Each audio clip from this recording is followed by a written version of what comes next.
మాది రాజమండ్రి అండి. గురుపూడి జానకమ్మనండి. మా భూమిని కబ్జా చేస్తున్నారు. మా భూమిని మాకు ఇప్పించకపోతే నేను ఇక్కడ నిరాహార దీక్ష చేస్తానండి. నేను వాసన చెట్టు సుభాష్ అనుచరులు దొంగల శ్రీధర్ గారు నాకు రాసేశారని వచ్చి బయటికి ఆయన కేసులు అవి పెడుతున్నారండి. అన్ని అరాచకాలు ఇప్పుడు అవన్నీ తగ్గించాలి. ఇప్పుడు తర్వాత మా అమ్మగారు ముగ్గురు అక్క చెల్లెలకి రాశారండి.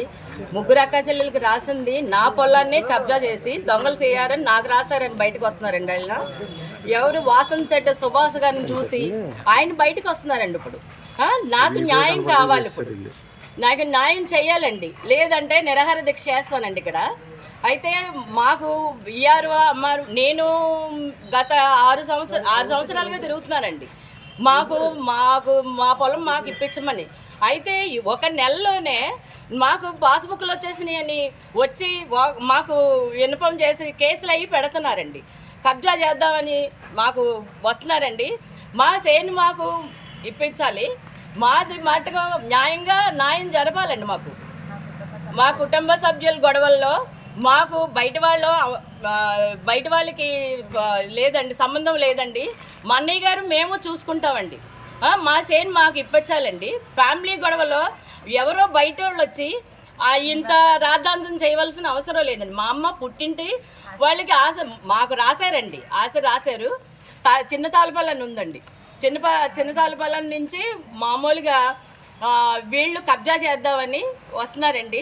నా పొలం నాకు ఇప్పించాలి, న్యాయం చేయాలండి, న్యాయం జరగాలి ఇక్కడ. లేదంటే నేను ఇక్కడ నిరాహార దీక్ష చేస్తానండి. ఈరోజు నాది అంబేద్కర్ కోనసీమ జిల్లా రామచంద్రపురం మండలం తాళపల్లం గ్రామ సర్పంచ్. నా పేరు కట్టా గోవింద్. నేను కట్టా సత్యనారాయణ ఎక్స్ సర్పంచ్ అండి. ఆయన 2 సార్లు చేశాను. కట్టా సత్యనారాయణ అనంతలక్ష్మికి మేము 4 సంతానం అండి. మాకు 3 అక్క చెల్లెళ్ళు, నేను. మాకు కొన్ని భూములు ఉన్నాయి. మా అమ్మగారి పేరున 24 గుంచాల భూమి ఉందండి. ఆ భూమి వాళ్ళకి మేము పూర్వం కట్నాల కింద ఇచ్చామండి. తీసుకుని వాళ్ళు ఆహ్వానించుకున్నారు. తీరా వాళ్ళకి మళ్ళీ ఏదో ఆశ పుట్టి మా అమ్మగారు మళ్ళీ 8 గుంచాలు రాయడం జరిగింది. అలా జరిగితే మళ్ళీ ఎందుకు ఇలా చేశారని అడిగితే మళ్ళీ నాకు వీలునామా కూడా రాసింది. ఈ భూమి మేము ఏదో కొన్నాళ్ళ పాటు గొడవలు పడి గందరగోళం పడి చేసుకున్న టైంలో ఇంకా మేము మళ్ళీ ఎందుకు గొడవలు అని చెప్పేసి రాజమండ్రి నుంచి మా సల్లయ్య, పాంబర్ నుంచి మా మేనల్ని పేరు ఉందండి వెంకటతోళ్ళు సూర్యబాబుని, మేమంతా కలిసికట్టుగా ఎందుకు తగ్గుడు ఎందుకు మరి తీర్చుకుందాం అని చెప్పేసి కూర్చున్న టైంలో ఈ భూమిలో రాజమండ్రి అనే భూమి ఇల్లు వీరమని కంటే మా మేనల్లు ఏ రకంగా సక్రమించుకున్నాడో తెలియదు, ఎలా రాయించుకున్నాడో తెలియదు. ఆ భూమిని వాడు పేరునే డాక్యుమెంట్ సృష్టించాడు. దొంగ డాక్యుమెంట్ సృష్టించుకుని ఆ డాక్యుమెంట్తో ఆ భూమి వేరే వాళ్ళకి అమ్మటానికి ప్లాన్ చేశారండి. ఇక్కడ ఈ ప్రభుత్వం వచ్చిన కాడి నుంచి మంత్రి సుభాష్ గారు నగ్గిన కాడి నుంచి కూడా మా కుటుంబానికి అనేక రకాల ఇబ్బందులు పెడుతూ, సర్పంచ్గా నన్ను మా కుటుంబాన్ని కూడా ఇబ్బందులు పెడుతూ ఈ భూమి మీదకి దొంగల శ్రీధర్ అనేవాడు, అంటే మంత్రి ప్రధాన అనుచరుడు, వాడు ఈ భూమి మీద కన్నేసి ఈ భూమిని ఎలా రాయించుకోవాలని చెప్పేసి మా మేనర్తో సంబంధం పెట్టుకునండి. ఆ భూమిని వాడు భార్యకి 15 సెంట్లున్నర, వాడికి 15 సెంట్లున్నర రాయించుకొని ఆ భూమిని మీద మా మీద గొడవ రావడానికి సిద్ధపడుతూ పడుతున్న తరుణంలో ఈ మధ్యకాలంలో పండిన పంటను కోయినాక నేను కోతకు మనుషులు పెట్టాను. ఈ ఆడవాళ్ళు పెడితే వీళ్ళందరి మీద కేసులు పెట్టించి సీఏ గారు రామచంద్రపురం సీఏ గారు వచ్చి వీళ్ళందరి మీద కేసులు పెట్టి అడవాడు చేస్తుండే. ఏంటండి దౌర్జన్యం? ఈ భూమి నాది. ఈ భూమి గత 20 ఏళ్ళ నుంచి నేనే చేస్తున్నాను. మా అమ్మగారు పేరు ఉన్నబి ఉండదు. ఈ భూమి ఎవరికి ఇంకా చెందలేదని చూస్తే ఇందులో 50 సెంట్లు వేరే వాడి దగ్గర ఉంది, వాడు కంప్లైంట్ ఇచ్చాడని చెప్తే ఆ 50 సెంట్లు ఎవడంటే మా వీరమణికంటని, మా పిల్లి వీరమణికంటని వాడు. అలాగే దొంగల శ్రీధర్ అన్నవాడు మేము చూస్తే దొంగల శ్రీధర్ అన్నవాడు 30 సెంట్లు భూమి రాయించుకున్నాడు కదా. ఆ భూమికి తొందరలో ఆన్లైన్లో భూమి వచ్చిన తర్వాత అప్పుడు నువ్వు నేను భూమిలో కూర్చుంటాను, భూమి మీద కూడా నువ్వు రాగలదు అని నన్ను హెచ్చరించి భయపెట్టాడని సీఏ గారు. సరే అని మీరు అది న్యాయం కాదండి, మీరు బాధ్యత గల పోలీసు అయ్యి ఉండి మా భూములు మేము పండించుకున్న భూములు అంటే నువ్వు పండించుకోవటం అని చెప్పేసి మరి కేకలేసాడండి. స్టేషన్ రమ్మంటే స్టేషన్కి వెళ్ళామండి. ఈలోగా మా చెల్ల స్టేషన్ దగ్గరికి వచ్చింది.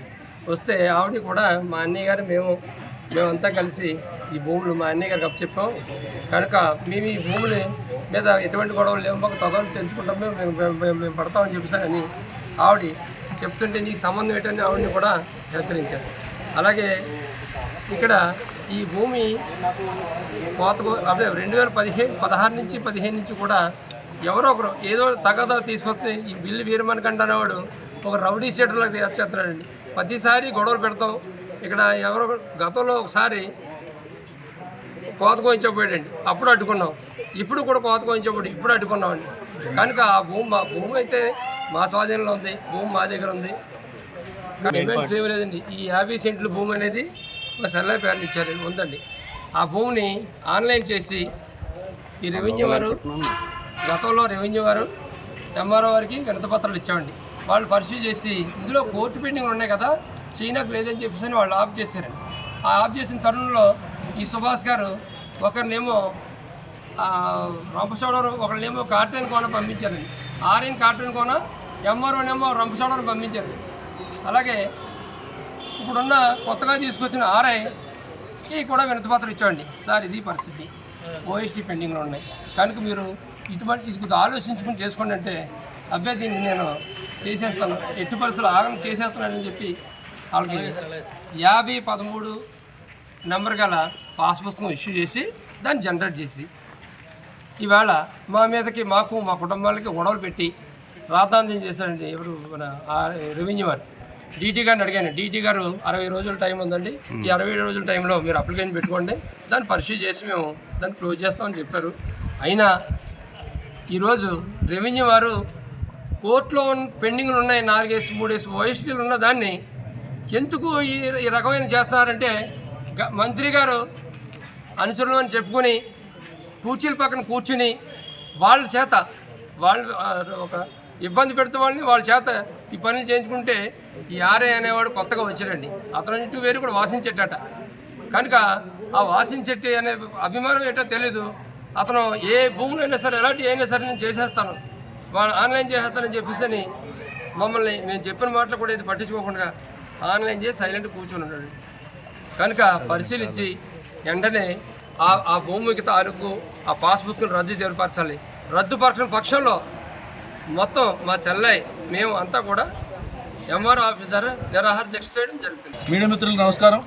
నా పేరు మేడిశెట్టి ఇస్రాయల్. ప్రజాస్వామ్య పరిరక్షణ ఐక్యవేదిక జిల్లా కన్వీనర్గా నేను పనిచేస్తూ ఉన్నాను. ముందుగా ఒక చిన్న నినాదం ఇస్తున్నాను. అరాచక శక్తుల నుండి భూ కబ్జాదారుల నుండి రామచంద్రపురం నియోజకవర్గాన్ని, అరాచక శక్తుల నుండి భూ కబ్జాదారుల నుండి రామచంద్రపురం నియోజకవర్గాన్ని, అరాచక శక్తుల నుండి భూ కబ్జాదారుల నుండి రామచంద్రపురాన్ని కాపాడాలి. సార్, రామచంద్రపురం మండలం తాళపాలెం గ్రామ సర్పంచ్ అయినటువంటి కట్టా గోవింద్ గారి యొక్క ఫ్యామిలీ విషయం మీద కొంతకాలంగా వివాదం నడుస్తుంది. అది సివిల్ డిస్ప్యూట్. ఆ డిస్ప్యూట్ నడుస్తుండగా వాళ్ళ యొక్క ఫ్యామిలీ మెంబర్లు వాళ్ళు కొంతకాలంగా ఆ వివాదం నడుస్తున్న సందర్భంలో ఆ యొక్క భూ వివాదంలోనికి దొంగల బ్యాచ్ ఎంటర్ అయ్యి ఈ రోజున ఆ కుటుంబాన్ని ఇచ్ఛన్నం చేయడమే కాకుండా ఈ రామచంద్రపురం నియోజకవర్గాన్ని ప్రశాంతంగా లేకుండా చేస్తుంది. ఎందుకంటే ఈ రోజున రామచంద్రపురం నియోజకవర్గంలో పోలీస్ వ్యవస్థ చాలా గొప్పగా పనిచేస్తుంది.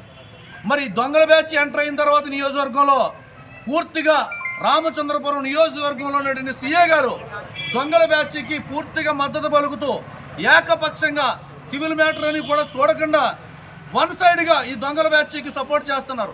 పోలీస్ అనగా దొంగలని, అరాచక శక్తులను, భూ కబ్జాదారులను, ఇంకా ఈ విధమైనటువంటి లాండ్ ఆర్డర్ ఇష్యూస్ చేస్తున్నటువంటి అల్లరి మొక్కలను కట్టడి చేయవలసినటువంటి రామచంద్రపురం సర్కిల్ ఇన్స్పెక్టర్ సిఐ కడియాల అశోక్ కుమార్ అనేటువంటి ఆయన పూర్తిగా దొంగల బ్యాచ్కి సపోర్ట్ చేస్తూ ఈ రామచంద్రపురం నియోజకవర్గంలో అనేకమైనటువంటి తప్పుడు కేసులు పెట్టి ఈ ప్రశాంతమైనటువంటి రామచంద్రపురం నియోజకవర్గంలో ప్రశాంతత లేకుండా చేస్తున్నారు.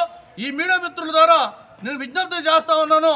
ఈ పండుల అశోక్ కుమార్ గారు ఎటువంటి వ్యక్తి అనేది మొన్న పేపర్లో టీవీలో కూడా రావడం జరిగింది. ఖచ్చితంగా ఈ కేసులకి నాకు ఏ విధమైన సంబంధం లేదు.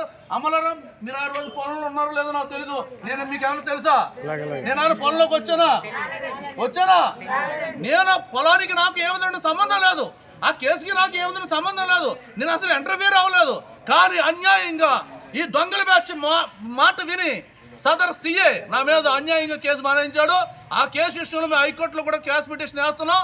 దీన్ని ఎక్కడితో వరకు నేను మీడియా మిత్రుల ద్వారా ఉన్నతాధికారులకి తెలియజేస్తున్నాను. ఎస్పీ గారికి, డిఎస్పీ గారికి, ఐజీ గారికి, డీజీపీ గారికి కూడా నేను ఓటీ విజ్ఞప్తి చేస్తున్నాను. ఈ యొక్క సదరు సర్కిల్ ఇన్స్పెక్టర్ అయినటువంటి కడియాల అశోక్ కుమార్ గారిని సస్పెండ్ చేసి బాధిత కుటుంబాలకి నాకు కూడా న్యాయం చేయవలసిందిగా కోరి ప్రార్థిస్తున్నాను. Thank you. మరిన్ని వీడియోస్ కోసం ఛానల్ ని సబ్స్క్రైబ్ చేయండి. లేటెస్ట్ అప్డేట్స్ కోసం వాట్సాప్ ఛానల్ ని ఫాలో అవ్వండి. ఆ లింక్ డిస్క్రిప్షన్ లో ఉంది.